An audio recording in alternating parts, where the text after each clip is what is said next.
ating lahat. Pakilagay lang po ang ating kanang kamay sa kaliwang dibdib at sabay-sabay nating awitin ang pambansang awit ng Pilipinas. Bayang magiliw, handa, awit. Bayang magiliw, perlas ng silanganan, alab ng puso, sa dibdib mo'y buhay. Lupang hinirang, luyang ka ng magiting, sa manlulupig, di ka pasisiin, sa dagat at bundok, sa simay at sa langit mo mukhang, may dilagang tula, tawid sa patay minamahal. Ang kisang araw ng walpatit pagsinta, buhay langit sa piling mo. Aming ligaya ng may mga api, ang mamatay ng dahil sa'yo. Pakitas lang po ang ating kanang kamay at para sa panunumpa sa watawat ng Pilipinas. Ako ay Pilipino. Ako ay Pilipino. Buong katapatang nanunumpa. Tungkulin ko ang maglingkod ng tapat at mahusay.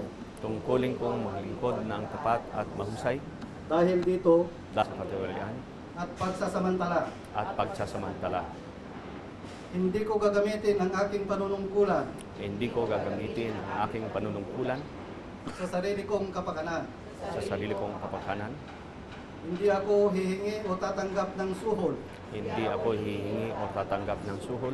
Magkatarungan.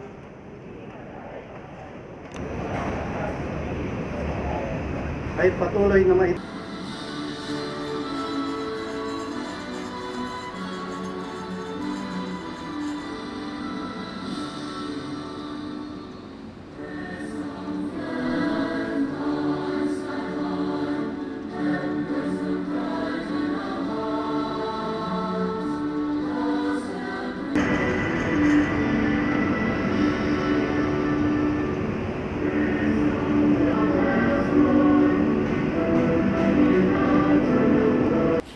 Magandang umaga po sa inyo lahat.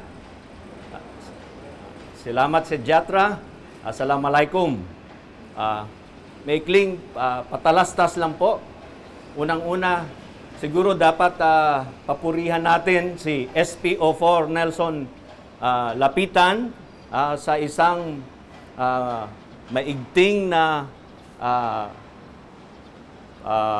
pagkakanta ng ating pambansang awit. Dapat ho siguro palakpakan siya.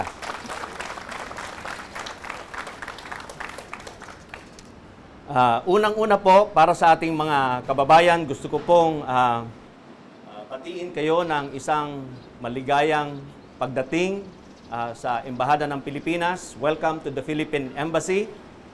Ang embassy po ay katulad din ng munisipyo or kaya barangay hall. Kaya kung meron ho kayong gustong maidulog, gustong maiparating sa amin, madali lang po na magagawa yon. Sa oras ng trabaho, nandito ho kami. Kung hindi naman, meron po kaming duty officer, ika nga, na pwede niyong tawagan during the weekend or at night. Meron din po tayong Facebook at website. Kaya, madami pong paraan para mag-communicate sa embassy. Pangalawa po, ay tapos na po yung undas at maaari ho na siguro nating batiin ang isa't isa ng Merry Christmas. Advance Merry Christmas.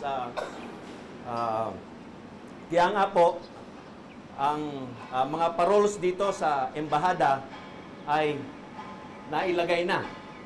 At madami pa pong Christmas decorations na ilalagay tayo dito. At proud po tayo sa ating Filipino traditions kahit po nasa ibang bansa tayo. Kaya nga po, magkakaroon po tayo para sa ating mga kababayan ng isang pamaskong handog Christmas concert sa Disyembre. sa pakikipagtulungan po sa PLDT Malaysia, magkakaroon po ng pagtitipon-tipon ang ating mga kababayan dito at para makapagsaya naman tayo kahit hindi tayo makakauwi sa Pilipinas. Meron din po tayong tinatatag na Christmas Bazaar or kaya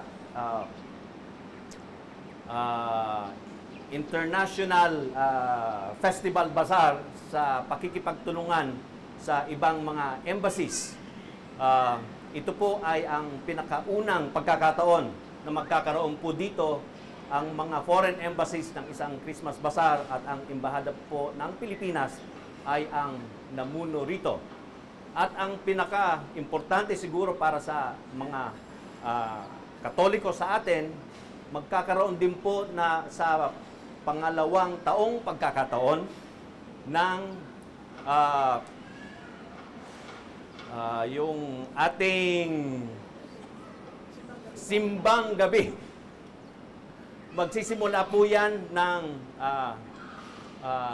December 1 hanggang December 9. So, yung gusto po sa inyo na dumalo sa simbang gabi na iyon, i-check lang po yung ating Facebook at website para sa schedule. Siguro po sa mga panahong ito, alam na po natin na may isang panauhing pandangal po tayo na parating dito sa Kuala Lumpur. Ito po ay walang iba kundi ang ating mahal na Pangulo Rodrigo Roa Duterte. Siya po ay parating sa Miyerkules at Huwebes. Maaari po nating sabihin na tayo dito sa Malaysia ay mapalad. Dahil nga po, siya po ay pupunta dito right after he has been sworn into office within the first few months of his administration. At tayo po ay ang napili na pasyalan niya at puntahan niya. For us at the embassy, and I guess for the Philippine government, this would be an excellent opportunity to bring our relationship with the Malaysian government and Malaysian people to the next higher level. We all know that as close neighbors, we have lots of opportunities that we can further harness. And as neighbors also, there are lots of challenges that both our countries should face and address. That is why we at the embassy are excited to see our president come to Kuala Lumpur for talks with the Malaysian government.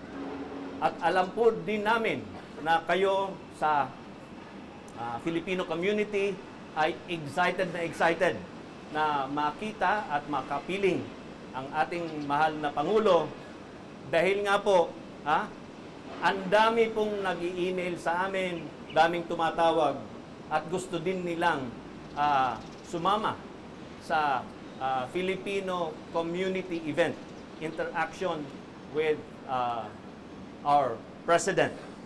At ini-expect po natin na yung ating public engagement with the President ay matatawag na SRO, Standing Room Only, Full House pa.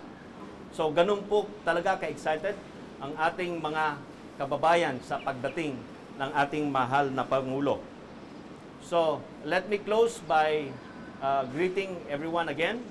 A great Monday morning, and please join us in praying and hoping for a very successful visit of our beloved President. Magandang umaga po. Terima kasih. Maraming salamat po sa inyong pakikinig.